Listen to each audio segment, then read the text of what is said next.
Hey everybody, welcome back to Let's Play Plants vs. Zombies. I'm Nye, and we're about to hear a diatribe on graphics. Specifically, on how focusing on graphics is kind of crap, and focusing on gameplay over graphics is kind of amazing. Now, it's good to have a balance of both. One very recent game that does indeed have a perfect balance of both is Shovel Knight. Just Shovel Knight. If you haven't played it and you're not going to play it, watch a Let's Play. It's awesome. I've heard nothing but good things about Shovel Knight, I have to say. It's a love letter to classic gaming, and It really its is. gameplay is perfect. Like, it would have fit just fine on, like, these SNES. It would have been perfect. Yeah, it feels SNESy. It was named as, the best Nintendo game on the Wii U. Yeah. It feels so classic Nintendo. Mm-hmm. It's Super Mario World 3 meets Mega Man. Yeah. With a little bit of Castlevania. Starring a guy wielding a shovel, because... Or, if you know the proper code, use a stupid weapon! Just go hit yourself in the face with one. If you're wielding the proper code, he wields a butt instead. Wait, a what? A butt. A what? A butt. A butt. A butt. As in, a butt. You haven't seen the butt code? Oh my... No. The butt, there's something like, I think it's like 300 different codes in the game. Many of which are copies of each other. But, one of the code is the butt code. And, there are a specific set of words in the game that instead of, in the game script, that instead of being said the way they're supposed to be, they will be, stated as butt instead. And two of those words are shovel and knight. So you get scripts like, "The fantastic butt is out to save the shield butt." Or more importantly, "Wow, that's one shiny butt you have there." Yep. It's like Mad Libs. It is. It's done so fantastically. I really appreciate the game. I haven't played it with the butt code on, but I put plenty of time into it. You should. You do like butts. Anyway, another example of a game that focuses on balancing gameplay with graphics is Risk of Rain. That game's just lovely. Mm-hmm. I still need to get back to it after the update. Yeah, I'm looking forward to playing Fisty Guy. So this is happening. Yeah, I forgot about this guy. The disco zombie who moves in that direction and constantly resummons his pals. I forgot about that bit. Now, interestingly, he's got a bit of a background. Oh, yes. He does. Originally, the disco zombie looked like Michael Jackson, and all the backup zombies were just like the zombies out of Thriller. Then Michael Jackson died. And they chose to change it before they got sued, because it was kind of tasteless then. You can still find pictures of it, though. And instead, now he's Disco Stu from The Simpsons. Because if I remember correctly, the game was actually out at that time, or in very late stages of development. So you can actually find it had video. been out for a while. Yeah. Yeah. So you can find videos of it. Because, wow, yeah, we're going to be sued if we're just going to nip this right in the butt. I really wish they at least left an option to turn it on. I think that that came along when they did the major upgrade. Here's the thing: they had the original version of Plants vs. Zombies, and then they upgraded to the Game of the Year edition. If you had it on Steam, like I did, you got a free upgrade. But that upgrade came with the changes to this. The problem with the Disco Zombie is that There's a coin there too. oh, perfect. Because the Disco Zombie got killed. The problem with the Disco Zombie is he summons a lot of zombies to deal with, and they continuously are summoned. So it can cause a kind of a backlog for you to have to deal with if you're not, like, on your game. But you know, on the other hand, this is also an excellent time to hit him with the Hypno Shroom if you have it. Yeah, if you have it, that's the thing. I'm gonna lose that guy. He is in fact like one of the best things to use the Hypno Shroom on. He's kind of one of the only things to use Hypno Shroom on. I kind of should not have put that there, but that's fine. It gives me some time to get some stuff done. Like, when Trance was talking about his strategy earlier of putting out, like, a walnut... Oh, we're done. Of putting out a walnut, that's kind of wise, to give you that little time to work. There's the Doom and the Doom Shroom, which leaves a crater behind. That's why I'm not going to use it, because you can't actually build anything on crater. Another fun little retro-y styled game that focuses on gameplay is a game I'm not going to tell you anything about other than to say it's very cheap. Don't spoil it for yourself and watch a Let's Play. Let me guess, Eversion. Yep. Yeah, that's all we're saying. We're moving on now. I'm trying to think. I don't do the indie scene as much. There are some good indie games, but I prefer to, if I'm going to talk about the kind of game, I prefer to think back on the other one, older stuff back when I had it. Much the same. It's just a lot of good indie stuff has been coming out. I mean, Trance, I can't believe that you're talking about gameplay over graphics, and you haven't named probably two of the most influential ones of all time. Oh? Really famous. If you're thinking Minecraft, there's That's one of nothing them. I can say that hasn't been said. Like, that's I'm for the sake of completion, we're naming Minecraft, but also the other one.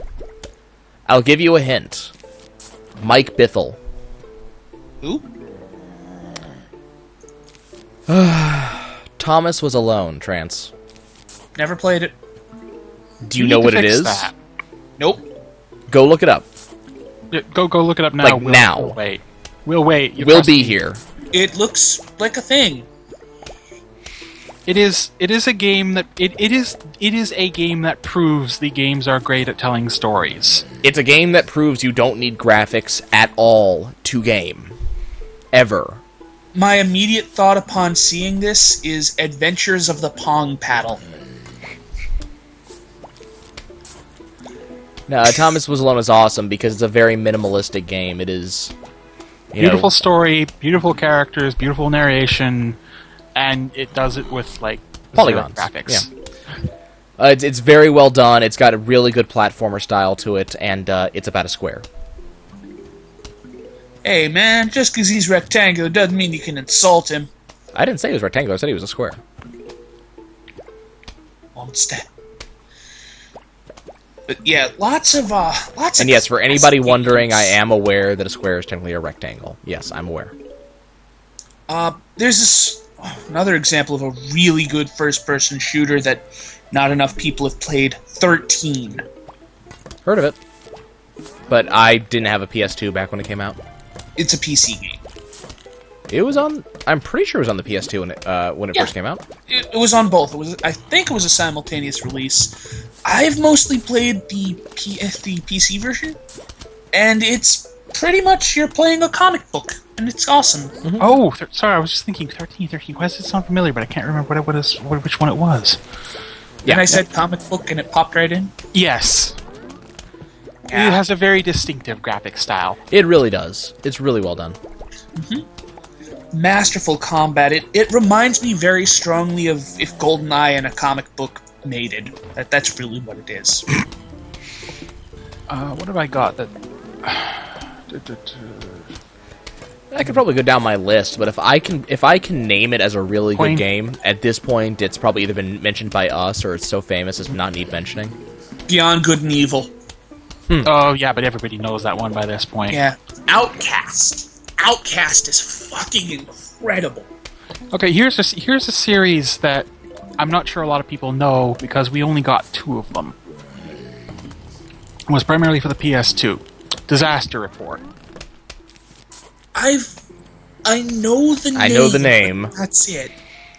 It's an adventure game, and I use the term loosely because it's not quite accurate, where you are set in a city that is undergoing a series of natural disasters, and you need to survive and perform various tasks as you do it, usually involving the story. Like, these are story-based. They're not... that's why I also can't call them survival games, because they're not quite, like, just survive. There is a story there, things that you have to do. The first one was based primarily around earthquakes, and the second one was based primarily around floods, and had you swapping multiple characters. I may have to try these. There's another one that is touted as a sort of spiritual successor, but only came out in the UK, Disaster Day of Crisis for the Wii, which is actually it's touted as a sort of spiritual sequel, but it has nothing to do with the gameplay mechanics.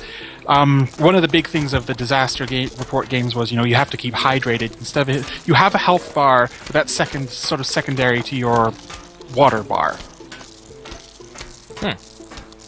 And in in the second one, you had, instead of having a health bar, you have a heat bar. And if you're in a city that's in the middle of a typhoon, there's lots of flooding going on, and wearing wet clothes is bad for you. So you have to repeatedly warm up and use different tools to keep warm. Rescue, try not to drown. Trying not to drown is important. Yes. All sorts of stuff like that. They weren't fantastic. In fact, their gameplay was very stiff in a lot of ways, but they were fun, and that was sort of the important bit. That's always the important bit. That's not even a sort of. When you're playing a game, if you're not having fun, you're not playing a game. Other examples from some other consoles, just going a bit older now. Let's see, what can I think of for... Well, the N64. Here's a great one that almost no one knows. Space Station Silicon Valley. Oh, yes, I remember that one. Yeah. Fun game, the gimmick being that you could take control of different, digital, sort of robotic animals in a big digital zoo. Also notorious because it was physically impossible due to a bug to get 100% completion. You had the Game Shark it, which sucked, because if you didn't have 100% completion, you didn't actually get to play the final level. Which sounds Still, bad. though, it's a great game. Though, because you guys are talking about complete stuff, or Trance made a comment on it, there's a quote from the, not the CEO, but he's a higher-up in EA. And it cracked me up because he said this as if this was supposed to be you're supposed to praise him for having this opinion. There for you. He said this as if you're supposed to praise him for having this opinion. My thought was, were you not already doing this? And then I thought, oh wait, it's EA. He made a point of saying that EA has made a change in their policy that they will release games when they're ready and not when they're ready and EA needs them to be ready.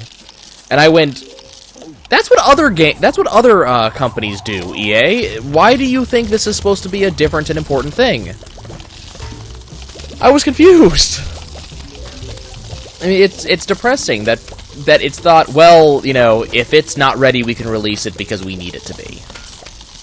Another example of an excellent game that kind of feels like a lot more recent games were inspired by it. Arx Fatalis. Ah, yes. You would call that the most modern spiritual sequel to the old Underworld Stygian Abyss games. Or I kind of like to think of it as a sort of proto-Morrowind. It's... Hello, we would like to visit for a midnight snack. How does ice cream and brains sound? Sorry, zound. Sincerely, the zombies. It's such an interesting game. The whole thing, its whole shtick is its magic system is all gesture-based. It also had a very interesting... Arx Fatalis was also renowned for having a very interesting setting. Yeah, isn't it entirely underground? Yes, the Arx Fatalis world takes place long after their sun has gone cold. To the point that... there's the Doom Shroom for you. To the point that they all have to live in underground caves because, living on the surface is no longer habitable. Somehow the caves are? They're closer to the planet's core, which is still warm. I guess. Blast Core. That's an obscure one. Not really. No, not really. Not anymore. It's a rare game, so it was well... it wasn't considered to be an amazing game, but Blast Core was pretty well known for a long time. You want one a little more obscure, have either of you ever heard of a little game called Sin and Punishment? Yes. They made a sequel on the Wii. It's gotten a lot of attention lately. I didn't know that. Yep, came out about 2 years ago. Ish. Oh.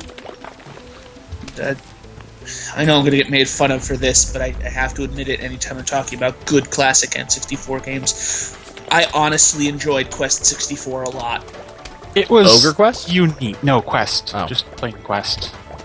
It was an action RPG with action elements and when based heavily around an elemental magic system. It was vaguely Celtic, and it wasn't very good, but I liked it. It was actually pretty lousy, but it was still, like, it had some neat ideas. I think that's what did it for me. It was interesting, and it tried. And often, interesting and tries is a combination that leads to some very odd, but they can be good games. The biggest problem with it, as far as I think, is, or at least one of the things that I think could have fixed it quite easily, is its inventory system. Yeah. There were consumable items, but there was no shop in an RPG. That's kind of a bad thing. Yeah. You got one of any, like, you could get them from chests, and that was it. And like, there were certain places where you could get one of any given item if you didn't have one, but that was like it. No, I'm trying to think of just older games that I never really heard anybody talk about. Cybernator? I have a soft spot for a Dreamcast game that nobody remembers. Mm-hmm. Climax. Well, I don't remember what the English, what the Western release version of it is. Climax Landers was a Dreamcast RPG done. It was a roguelike starring characters from Climax games. You know, Landstalker, Shining in the Darkness, that sort of thing. Are they the same group that did Shining Force? Yes, or they were involved with some of it. I don't think they did all of it, but they were involved with it. See, now you're having me think.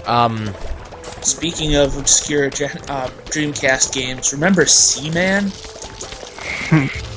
What I the try not fuck to. were they thinking? Viewers, do yourself a favor, never look up Seaman. I'm not even telling you how it's spelled.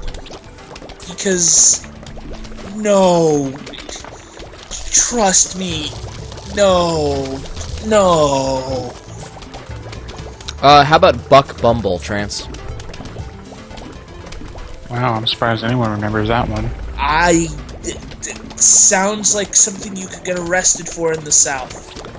No, it was Buck Bumble was a third-person action platformer where you played as a bee. So you could say it was a bee game? Not even. It wasn't even worthy of a pun. Wow.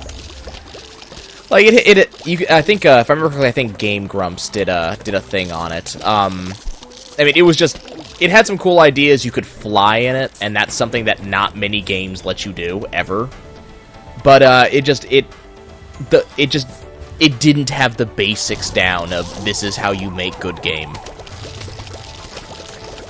What about Colibri, the best hummingbird simulator ever made? Not one I know, surprisingly. 32X game. It has some degree of notoriety, but I just like to drop the game because it's funny. It's not a sim at all. Premier hummingbird shooter game. Yes. Yeah. The one that I'll name that some people might know, and it should be well known because it was a launch title. And I'll talk about it next episode. Folks, we'll see you soon.